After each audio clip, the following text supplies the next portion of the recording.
आज आपके साथ झटपट से तैयार होने वाली बलोची कढ़ाई की रेस्टोरेंट स्टाइल में रेसिपी शेयर करूंगी। चिकन कढ़ाई लवर्स को ये क्रीमी और बहुत ही कम मसालों से तैयार की गई बलोची कढ़ाई इंशाल्लाह बहुत ज्यादा पसंद आएगी। रेसिपी स्टार्ट करने से पहले अगर तो आप मेरे चैनल पे नए हैं तो जल्दी से चैनल को सब्सक्राइब कर लीजिए। तो टाइम को बिना जाया किए जल्दी से रेसिपी स्टार्ट करते हैं। सबसे पहले हम एक कढ़ाई में आधा कप के बराबर तेल डालेंगे और एक छोटे साइज की प्याज जिसका वजन 125 ग्राम तक होना चाहिए उसको रफली चॉप करके इसमें डाल देंगे। प्याज को आपने मीडियम फ्लेम पर बस हल्का सा सॉफ्ट होने तक फ्राई करना है। जैसे ही प्याज सॉफ्ट हो जाए तब आपने 7 से 8 साबुत लहसुन के जवे इसमें डालने हैं और 1 से 1.5 इंच का टुकड़ा अदरक का बारीक चॉप करके इसमें डाल देंगे और लहसुन अदरक को भी कुछ देर के लिए फ्राई करेंगे। फिर हम इसमें 2 बड़े साइज की तीखी वाली हरी मिर्चों को भी रफली चॉप करके डाल देंगे।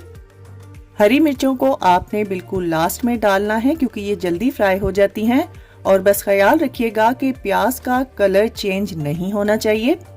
ऑथेंटिक बलोची कढ़ाई के लिए आपने साबुत लहसुन अदरक और मिर्चों का इस्तेमाल करना है, पेस्ट का इस्तेमाल आपने बिल्कुल नहीं करना। अब इन फ्राई की हुई चीजों में 1/3 कप पानी डाल के आपने इसका फाइन पेस्ट बना लेना है। अब उसी सेम ऑयल में 500 ग्राम के बराबर बोनलेस चिकन ब्रेस्ट लेंगे और इसको दरमियाने साइज में कट कर लेंगे और चिकन को भी आपने तेल में इसका कलर चेंज होने तक और इसका पानी ड्राई होने तक अच्छी तरह से फ्राई करना है। जैसे ही चिकन फ्राई हो जाए तब हम इसमें 1 टीस्पून के बराबर नमक डालेंगे। नमक आप अपने टेस्ट के हिसाब से भी डाल सकते हैं। आधा टेबलस्पून धनिया पाउडर भी इसमें डाल देंगे और 1 टीस्पून के बराबर जीरा पाउडर भी शामिल करेंगे। आधा टेबलस्पून हाथों में क्रश की हुई सूखी मेथी भी इसमें डाल देंगे और 1 टेबलस्पून कुटी हुई लाल मिर्चों का इस्तेमाल करेंगे। अब जो प्याज लहसुन अदरक और मिर्चों का हमने पेस्ट तैयार किया था वो इसमें डाल देंगे। फ्राइड लहसुन अदरक प्याज और मिर्चों का ये पेस्ट कढ़ाई के टेस्ट को डबल कर देगा।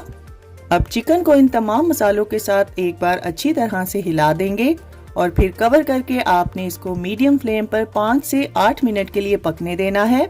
जैसे ही इसका पानी ड्राई हो जाए और ऑयल ऊपर आ जाए तब हम इसमें आधा कप के बराबर यानी 125 ग्राम के बराबर फेंटा हुआ दही डालेंगे और दही को फटने से बचाने के लिए आपने इसको फौरन से हिलाना है। अब इसको एक बार फिर से कवर करके मीडियम फ्लेम पर 5 मिनट के लिए पकने देंगे।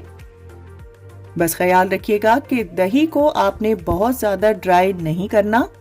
अब इसको एक बार अच्छे से हिलाएंगे। फिर हम इसमें 1/4 कप के बराबर हैवी क्रीम डाल देंगे। यहाँ पर आप फ्रेश क्रीम का भी इस्तेमाल कर सकते हैं। अब क्रीम को एक बार अच्छे से मिक्स करेंगे और 1-2 मिनट के लिए पकने देंगे। फिर हम इसमें बारीक कटी हुई थोड़ी सी अदरक डालेंगे। 4 से 5 हरी मिर्चों को बीच में से कट लगा के 2 हिस्सों में डिवाइड करके इसमें डाल देंगे और थोड़ा सा हरा धनिया भी इसमें डालेंगे और एक बार अच्छी तरह से मिक्स कर लेंगे।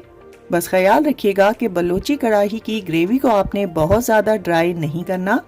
बस इस स्टेज पर आके आपने फ्लेम को ऑफ कर देना है और 1 टीस्पून के बराबर सूखी मेथी को हाथों में क्रश करके इस पर डाल देंगे।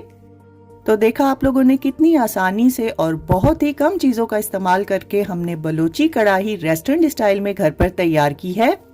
कढ़ाई की इस रेसिपी में ऑयल का थोड़ा ज्यादा ही इस्तेमाल किया जाता है, लेकिन आप लोग अपनी मर्जी के हिसाब से भी ऑयल इस्तेमाल कर सकते हैं। कढ़ाई की इस रेसिपी को आप लोग पराठा, नान और रोटी के साथ सर्व कर सकते हैं। बहुत ही क्रीमी मजेदार ये बलोची कढ़ाई बनकर तैयार होगी। बस अब आप सबने भी मेरे कहने पर इस रेसिपी को एक बार जरूर ट्राई करना है और अपना फीडबैक मेरे साथ जरूर शेयर कीजिएगा। चिकन कढ़ाई की ये रेसिपी अगर आपको पसंद आई है तो वीडियो को ज्यादा से ज्यादा शेयर कर दीजिए और लाइक और कमेंट करना ना भूलिएगा। तो फ्रेंड्स, ट्राई समथिंग डिफरेंट। अपना बहुत सारा ख्याल रखिएगा, दुआओं में मुझे याद रखिएगा। अल्लाह हाफिज।